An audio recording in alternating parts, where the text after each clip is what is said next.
Hey, so since my last video describing the rules of Disneyland Speedrun, a lot has happened. We have 8 speedruns listed on the leaderboards now. I got what is probably an unbeatable California Adventure record. I got my Disneyland record taken away from me, and then I took it back. And in the midst of all of this, there are some changes that I feel are long overdue for the Disneyland Speedrun game and to the website in general. And I've made those changes, and in this video, I'm gonna go over what all of those changes are. So if you're planning on doing a Disneyland speedrun, or if you just wanna learn more updates about what has changed with the game, here are all of the updates to the Disneyland speedrun rules. And there's some big ones, so get ready. Okay, we're gonna go over a few pretty quick ones, and then we'll get into the really big ones at the end of the video. Okay, so the first big change is that the leaderboard looks a little bit different now. I've added a section for both parks speedruns, which is something that I wanted to do initially, I just never got around to doing. And of course, we have the sections that have, you know, with Lightning Lane, without Lightning Lane. Those are the two main categories. But there's also a new category that has been recently added called Ticketed Event. Now, a ticketed event speedrun is basically a speedrun that's done on a day during a Disney official ticketed event. So this would be like Oogie Boogie Bash, Grad Night, Star Wars Night, whatever events they have that are paid to get into the event rather than to get into Disneyland, if that makes any sense. Now, I did this because wait times look a lot better for ticketed events because usually there's some specific event going on for the ticketed event.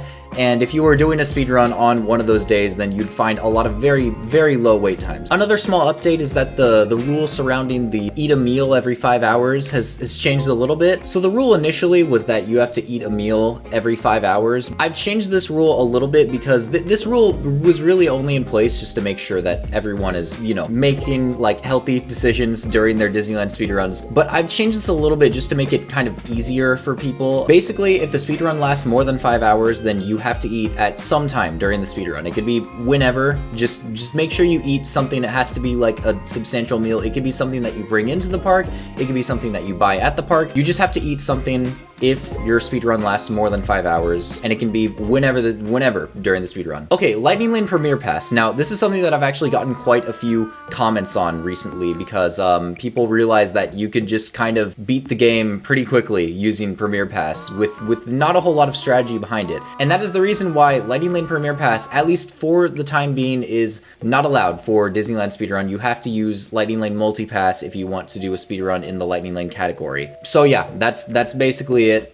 And maybe in the future I'll add it as a separate category, but in my mind I feel like there's just not a whole lot of strategy around it because you could just like easily get on every ride with like to me, the strategy with using multipass and single pass is like using the return times that it gives you and, you know, working around that. Okay, get ready. This is where we have some pretty big updates surrounding the rides that you're riding. Okay, so I've gotten a lot of comments about this, and I've decided that we are just going to, we're going to go through with this change because I feel like it is much needed. In order to consider the Disneyland Railroad complete, you only have to do one portion of the railroad. You can go from one stop to the next stop. It doesn't matter which stops they are, but you just only have to do one stop to the next stop. You don't have to do the whole loop. And same with the monorail, but I feel like with the monorail, it's like that wouldn't really come in handy unless you were ending your speed run with the monorail, or if you were like entering the park with the monorail, which I wouldn't really, that's not really a good strategy in my opinion. But either way, like the monorail only counts going from one station to the next station, but you know, you could still go back just to get back to Disneyland to finish the rest of the rides. I've decided to make this change for a few different reasons. One, because I feel like I want this game to kind of be a little bit consistent with some of the other all parks challenges that are out there, but also because when you're actually, you know, in the park doing a speed run, I feel like you get a feel for just how much you're doing in one day. Doing the entire railroad is just, it's kind of insane because they stop at every stop. Like it takes up so much time because everyone else kind of considers it like a one and done. You go to one stop to the next stop and then you're done. Like the average guest going on the ride would consider that like, oh, we went on the railroad. That's how I'm going to consider it. You just need to go from one stop to the next stop and that's it. And of course, same with the monorail. Okay, and the Pixar-Pal-a-Round. So I've gotten a lot of comments about this too, because the Pixar-Pal-a-Round, it's one physical structure, but you have to ride it twice? Why do you have to do that? Okay, so the reason I did this is because the way that I'm like describing what rides you have to do is if there is an official Disneyland attractions page on the official Disneyland website for the ride, and the attraction like physically moves, then that would consider it like that's a ride. That's what you have to go on. This is where it gets interesting because the Pixar-Pal-a-Round has two pages. There's the Pixar-Pal-a-Round swinging and there's the non-swinging. So I just kind of went in with like, okay, yeah, they're two separate rides. Just screw it. You have to do both of them. I can see how a lot of people would see this as like, what the heck? Why do I have to do the Ferris wheel twice? Like that's kind of stupid. I'm officially going to say that, okay, fine. This is clear redundancy in the Disneyland attractions page. So whatever, fine. You can go on just the swinging side or the non-swinging side. You can choose which one. It doesn't, just go on one of them. Okay, and the red car trolley. So as of when I'm filming this, the red car trolley is currently still operational. However, it's going to be permanently closed, at least permanently. They haven't really specified, but everyone kind of thinks that it's going to be permanent. So I'm just going to assume for now that it's permanent. And if they change it in the future, then we'll change it all back. But because there is going to be a permanent closure coming up, I want to talk about the implications of like permanent closures and openings of brand new rides. For the red car trolley, we're taking it off the list. You don't have to do the red car trolley. As of when it closes, February 8th, 2025 is the last day that the red car trolley will be operational. If you are doing a speed run after that date, you do not have to ride it because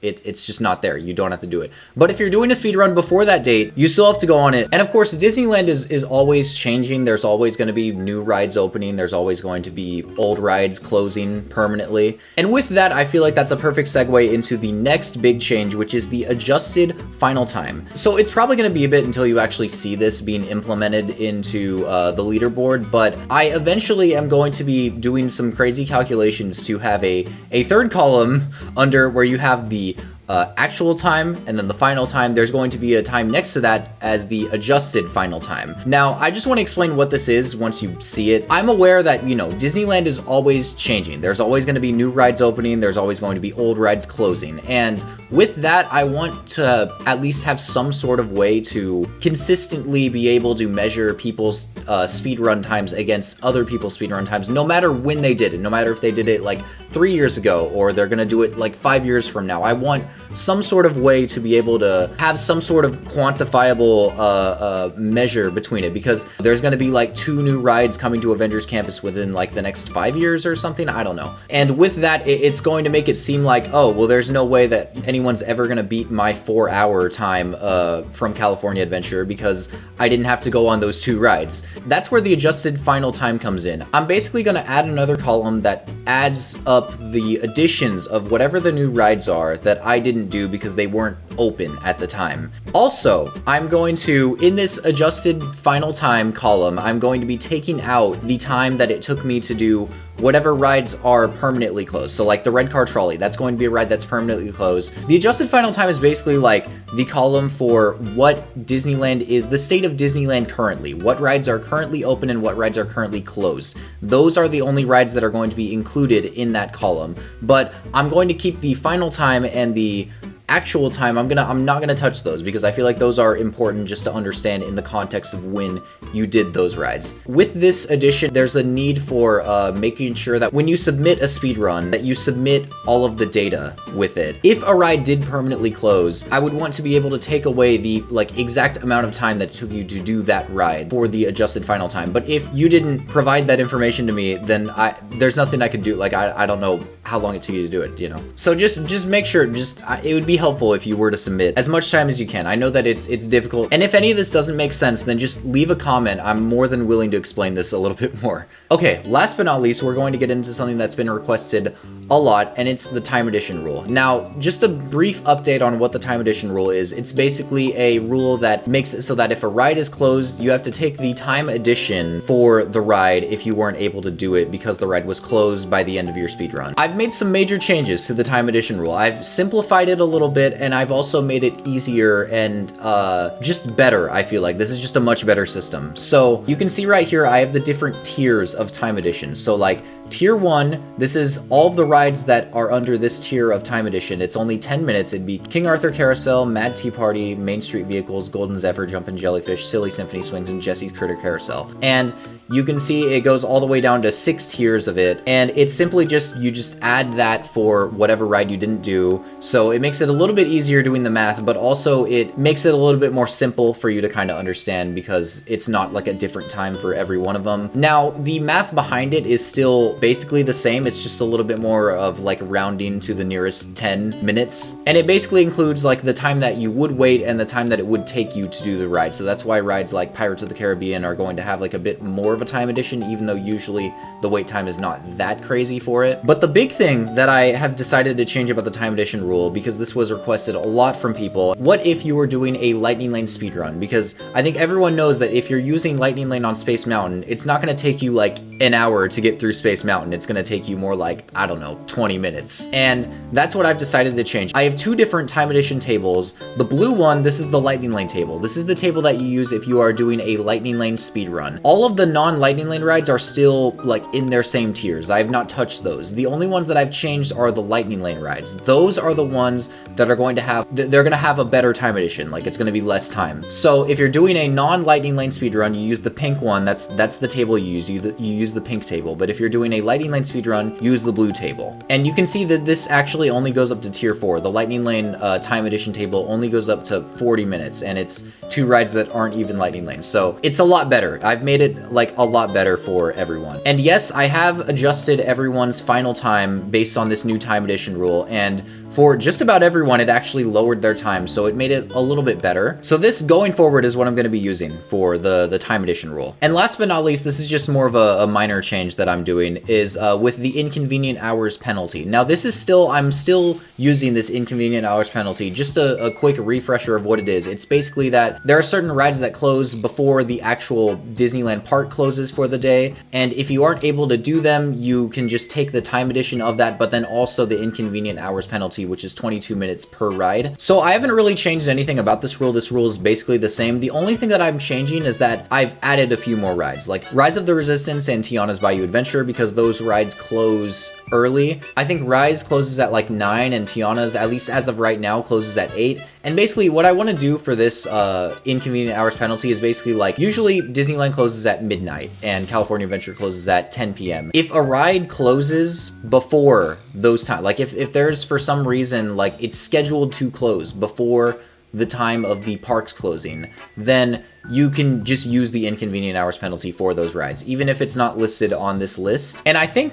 that just about covers everything. To do a quick refresher of everything that's changed, there's been some changes with the leaderboard as far as like ticketed event and both parks speedrun. The eat a meal rule has changed a little bit. It's now a little bit easier. Lightning Lane Premier Pass is not allowed. The Disneyland Railroad and the monorail, you only have to go from one stop to the next for it to be considered complete. The Pixar-Pal-a-Round, you only have to do one side of the Pal-a-Round now. The adjusted final time is this new system that basically accounts for when rides permanently close and when brand new rides reopen, just to kind of make it more competitive for people. And the Time Edition rule has changed a lot in a way that makes it a lot more simple to understand. And there's now 2 different Time Edition tables for if you're doing a speedrun that has Lightning Lane and if you're doing a speedrun that doesn't have Lightning Lane. And of course, the Inconvenient Hours penalty, it includes a little bit more rides now. And with all that, that's basically everything. And I really hope you enjoyed this video. Leave a comment about what you think about these rule changes, if you think they're good. If you think they're bad, then you can explain to me why you think that. If there's anything else that you think I should change about the rules, I'm totally open to it, and you can let me know in the comments. Also, if you're wondering, like, what the heck is this website? It is themeparkspeedruns.com. You can find it. It's linked in like the description of every single one of my videos. Please do a speedrun and submit it, because like I want people to submit these speedruns. I think it's really cool that we can do this game that's like has like a leaderboard and is like competitive. I think it's something that's missing from a lot of these like all rides challenges, and I really want, you know, more attention to come to this game. So the more speedruns that we get, the better that there's a chance of that. Thank you guys again for watching this video,